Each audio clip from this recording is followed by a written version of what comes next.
मान तीसरा नंबर पर है सरल तीजिए।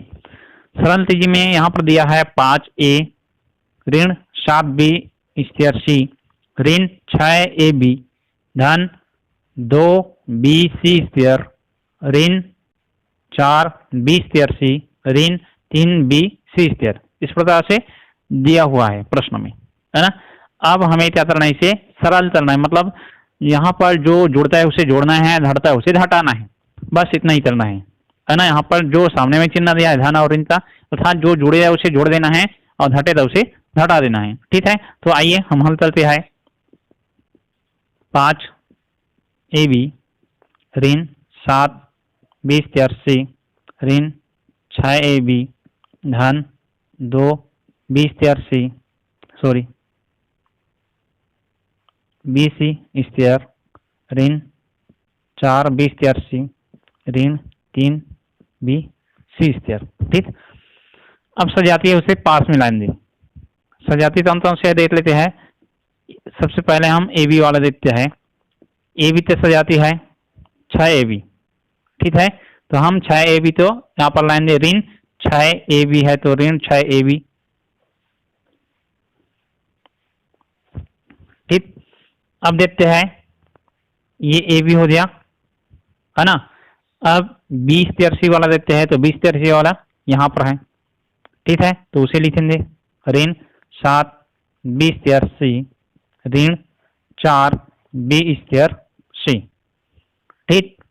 अब बचा क्या, BC स्क्वायर वाला 2BC स्क्वायर ऋण 3BC स्क्वायर, ठीक। इस प्रकार से लिख लिए। अब देखते हैं आपस में जुड़ता है उसे जोड़ देते हैं और घटता है उसे घटा देते हैं। 5AB में 6AB क्या करना है, घटाना है।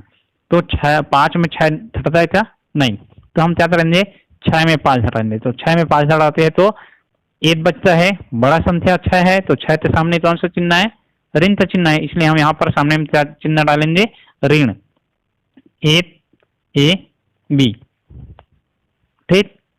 इस प्रकार से इसमें देखते हैं दोनों में ऋण है, ऋण और ऋण का हम जोड़ते हैं आपस में तो ऋण ही होता है, और 7 और 4 तो जोड़ देते हैं तो 7 4 कितना होता है 11B स्क्वायर C, ठीक।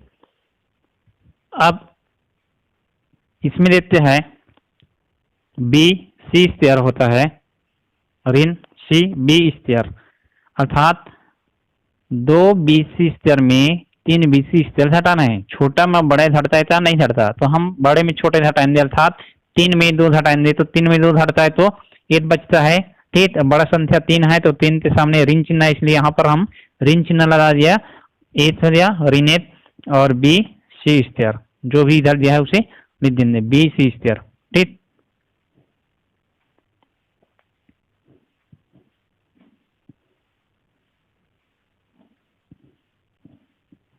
BC स्क्वायर, ठीक। तो ये हो जाए आप लोग का आंसर, ये क्या है आप लोग का आंसर है, ठीक है, सरल तीजिए में।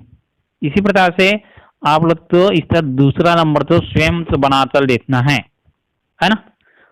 तो दूसरा नंबर आप लोग के लिए छोड़ रहा हूं, उसे आप लोग बनाकर देखेंगे, ठीक। अगला नंबर प्रश्न देखते हैं 5वां नंबर प्रश्न। 5वां नंबर पर है एक त्रिभुज की भुजाओं की लंबाई क्रमशः 4x स्क्वायर धन x ऋण 8 2x स्क्वायर ऋण 3x धन 5 एवं ऋण x स्क्वायर धन 4x धन 8 हो तो त्रिभुज की परिमाप ज्ञात कीजिए। त्रिभुज के हमें क्या करना है, परिमाप ज्ञात करना है। यहाँ पर तीनों भुजाओं का माप दिया हुआ है ना, भुजाओं की लंबाई दिया हुआ है। तो त्रिभुज की भुजाओं से त्रिभुज के परिमाप का सूत्र सबसे पहले लिख लेते हैं, क्या होता है ना। त्रिभुज का परिमाप AB धन BC धन CA। इस प्रकार से मान लीजिए ये त्रिभुज है ना, ABC। यहाँ पर त्रिभुज बना हुआ है और त्रिभुज में पहला भुजा है AB, दूसरा है BC, तीसरा है CA। तो उसी तो यहाँ पर लिख दिया है ना, AB धन BC धन CA। तो मान लीजिए AB का मान इसे रख लेते हैं, है ना, AB बराबर 4x² धन x ऋण 8, इसे रख लेते हैं। और BC का मान 2x² ऋण 3x धन 5, ये रख लेते हैं। ठीक है। और जो CA है उसका मान ऋण x² धन 4x धन 8, इसे रख दिया।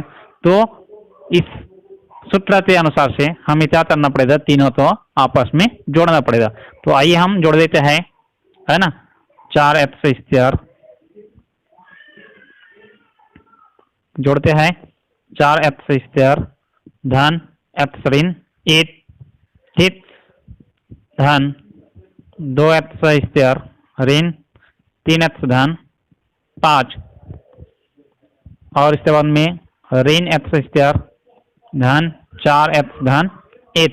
यहाँ पर देख लीजिए क्या है, जब धन है ना, धन और ऋण का जुड़ा ऋण होता है, इसलिए यहाँ पर मैं डाटा ऋण लिख दिया हूँ। ठीक है। अब देखते क्या होता है, जो सजाती है उसे क्या करना है, हमें पास में लाना है। तो 4x² धन 2x² ऋण x², ये सजाती है उसे पास में ले आए, है ना। अब x वाला तो लाते हैं धन x ऋण 3x धन 4x। ठीक है। जो बचता है अचर पद उसे लिख लेते हैं, और ऋण 1 धन 5 धन 1। ठीक। अब इसे हम सिस्टमेटिक रूप से लिख लेते हैं, 4x² धन 2x² ऋण x²। ठीक। धन तो पहले लिख लेते हैं x धन 4x ऋण 3x। इसमें भी वैसे पहले 5 तो लिखेंगे, धन 1 और ऋण 1। ऋण जो है ऋणात्मक है ना संख्या, उसे हम बाद में लिखेंगे। अब क्या होता है इसे देख लेते हैं, 4x 2x तो आपस में क्या करना है, जोड़ना है।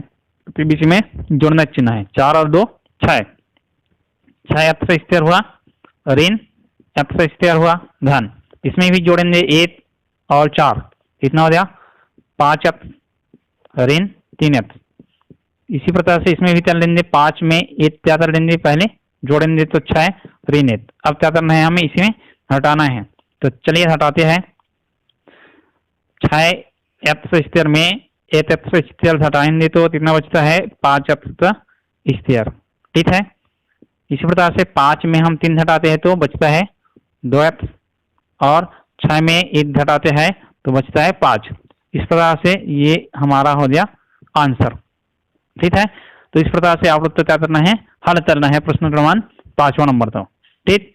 तो इस वीडियो में यही तक, ये आप लोग का प्रश्नावली 9.1 का प्रश्न क्रमांक 5वां नंबर का हल है। ठीक है। इस प्रश्नावली में जो भी प्रश्न बचा है वो आप लोग के लिए है, आप लोग स्वयं इसे बनाकर लिखेंगे और हल करेंगे। ठीक है। तो इस वीडियो में यही तक। ठीक, धन्यवाद।